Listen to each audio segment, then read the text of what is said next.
ஹாய்ங்க,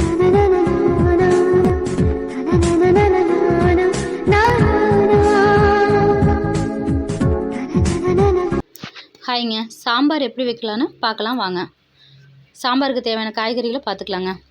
கத்திரிக்காய், உருளைக்கிழங்கு, முருங்கைக்காய் 3 கட் பண்ணி தண்ணிக்குள்ளே போட்டுக்குங்க. வெங்காயம், மிளகா, தக்காளி பழம் கட் பண்ணி வச்சுக்குங்க. அடுப்பு பற்ற வச்சு குக்கர் அடுப்பில் வச்சுக்குங்க. எண்ணெய் தேவையான அளவுக்கு ஊற்றிக்குங்க.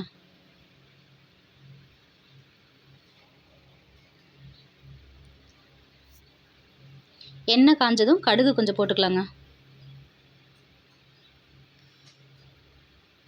கடுகு பொடிஞ்சதும் நறுக்கி வச்ச வெங்காயத்தை போட்டுக்கலாங்க. வெங்காயத்தை நல்லா வதக்கி விட்டுக்கலாங்க. இப்போ நறுக்கி வச்சு தக்காளி பழத்தை போட்டுக்கலாங்க. தக்காளி பழத்தை நல்லா வதக்கி விட்டுக்கலாங்க.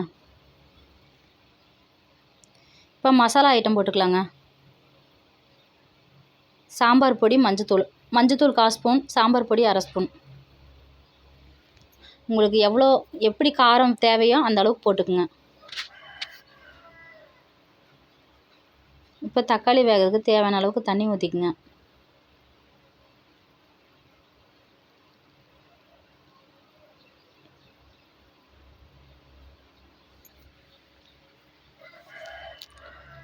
இப்போ பருப்பை நல்லா அலசிக்கலாங்க. இடம் புதுசாக இருக்குதுன்னு பார்க்குறீங்களா? அம்மா வீட்டுக்கு வந்திருக்கேங்க. அம்மா வீட்டுக்கு வந்தாலும் நான் தாங்க சமைக்கிறேன்.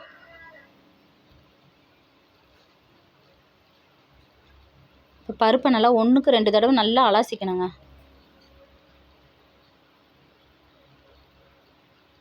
ரொம்ப இருட்டாக இருக்குதுங்க. உங்களுக்கு தெரியுதா என்னமோ தெரியல.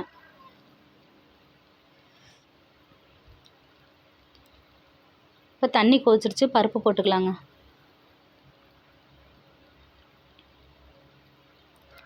இப்போ குக்கரில் போட்டு 3 விசில் விட்டு எடுத்துக்கலாங்க. பருப்பு வெந்துருச்சுங்க, கடைஞ்சிக்கலாங்க.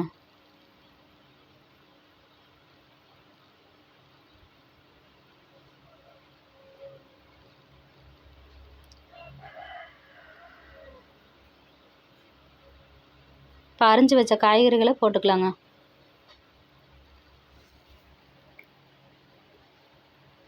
காய் வேகிறதுக்கு தேவையான அளவுக்கு தண்ணி ஊற்றிக்கலாங்க.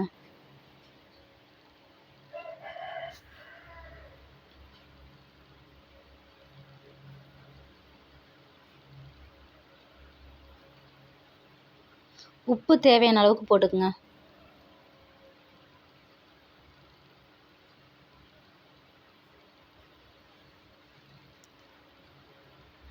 நல்லா கிளறி விட்டு காயை வேக விடணுங்க. நல்லா கெட்டி பதத்தில் வர வரைக்கும் வேக விடணுங்க.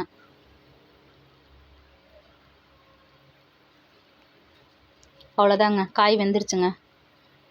இந்த டைமில் கொத்தமல்லி தழை கொஞ்சம், கருவேப்பிலை கொஞ்சம் போட்டுக்கலாங்க. இந்த டைமில் போட்டால் நல்லா வாசனையாக இருக்குங்க.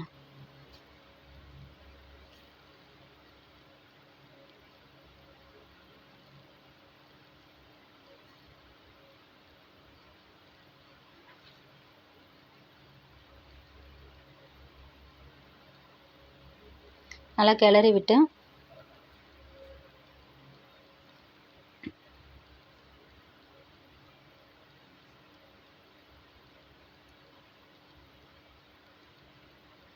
லைட்டாக கிளறி விட்டுக்கலாங்க. அவ்வளோதாங்க, சாம்பார் ரெடி. இப்படி செஞ்சு பாருங்கள், ரொம்ப சூப்பராக இருக்கும். ஈஸியாகவும் வேலை முடியுங்க. டக்குன்னு 10 நிமிஷத்தில் இந்த சாம்பார் ரெடி பண்ணிடலாங்க. ஒரு தடவை செஞ்சு பாருங்கள், அடிக்கடி இப்படி தான் நீங்கள் செய்வீங்க.